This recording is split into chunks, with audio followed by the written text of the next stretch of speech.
Hello everyone. Welcome to fifth episode of Mental Wellbeing during COVID-19. We have Dr. Rajshekar Krishnan, the guest speaker for today. Dr. Rajshekar is the founder director of Veda Consultants Private Limited based in Bengaluru. Veda Consultants offers services in the area of leadership and organizational development for corporate businesses and educational institutions. It also offers mental skill training for sports people. Dr. Rajshekar is a seasoned corporate leader, result driven executive coach, and a versatile workshop facilitator, having 35 years of experience, of which 24 years in training, learning and development, human performance improvement, and organizational development.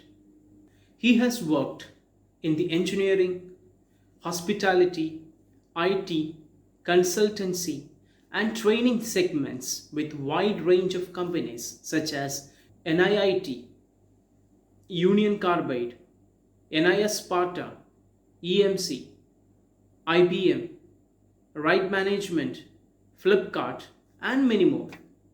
He holds a PhD on the topic A Study of Personality Traits, Spiritual Transcendence, and Leadership Styles in India. His research interests are spirituality at workplace, Indian ethos for leadership, Indian psychology and organizational behavior, management and leadership development, and Vedic methods for sporting excellence. He conducts intellectually stimulating sessions for top management on the topic such as leadership by consciousness, the law of science and leadership, ancient yoga, modern science and self of the leader, the Vedic management model, the universal narrative of Indic leadership, as well as personalized leadership coaching for business owners and entrepreneurs. Dr. Rajshekar is a grandson of the great Padma Bhushan awardee P. Sambamurthy, the professor of musicology at the University of Madras. I welcome Dr. Rajshekar Krishnan for this session. Thank you. Greetings to you all. I'm very thankful for the opportunity given by Assistant Professor Shefeequ Rehman. I fondly recall having come to Malappuram 3 years ago and having conducted a session for the faculty members then. And I'm indeed happy that he recalled my sessions from then and has requested me to present to you tips and strategies to handle stress during this period that we have under the lockdown for COVID. So the question is, how do we manage stress and how do we have mental health? And the way we will approach this topic is through a combination of understanding how to handle these issues through the wisdom of yoga as well as the very modern research is done in performance psychology as well as in positive psychology. So we will take key matters and subjects from these three disciplines to blend together a way that students as well as faculty members can use to handle the stress that they may have. So what do we mean by stress? I think that's well understood. Maybe I would like to introduce a term called SMS, which is stressing myself. So all of us are sending SMSs to ourselves every day when we say that we find it difficult, we are not able to cope up, we do not know what to do, we don't know how long this will last, we don't know what the future will be. So when we keep sending SMSs like this to ourselves, we find ourselves to be reaching a state of imbalance as far as our mind is concerned.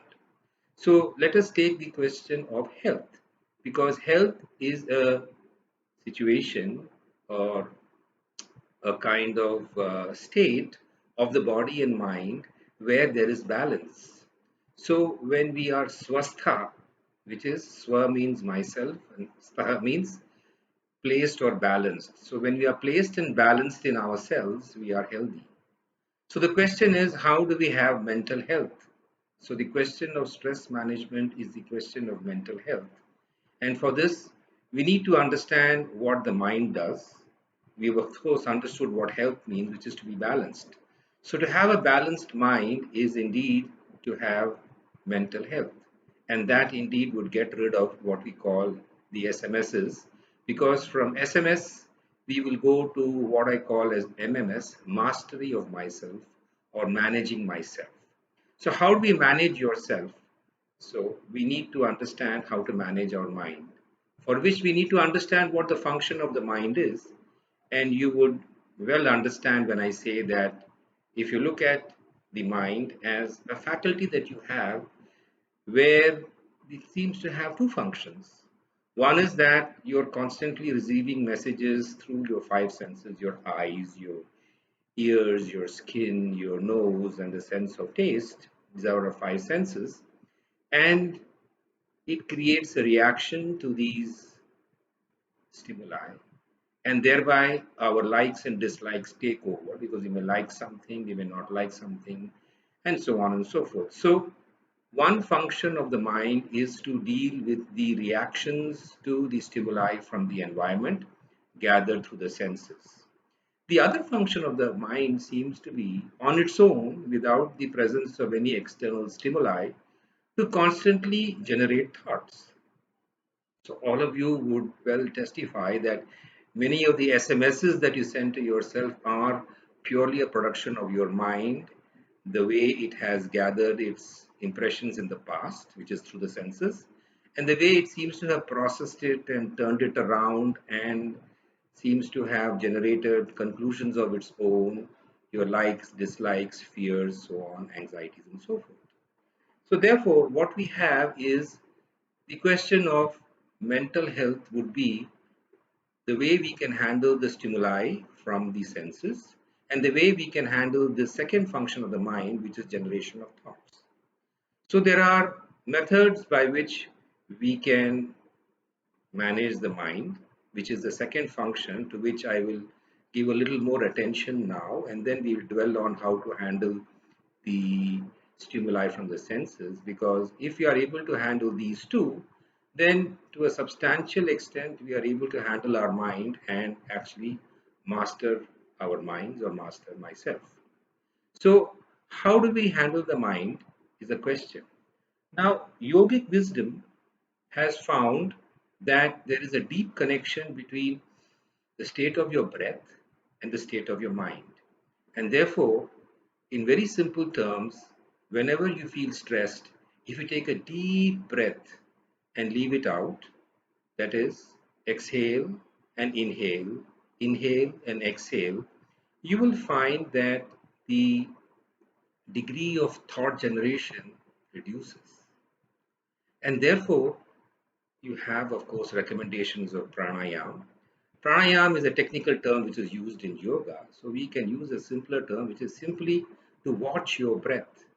So if you can spend 5 minutes or 10 minutes every day watching your breath, you will find that the mind slowly becomes calm and is therefore at that period when you are concentrating on your breath, you are not generating thoughts to the extent that you were. And slowly, as your practice deepens, you will find that the state that you experience during the period that you are watching your breath is a state that continues to remain for some time after your watching of the breath.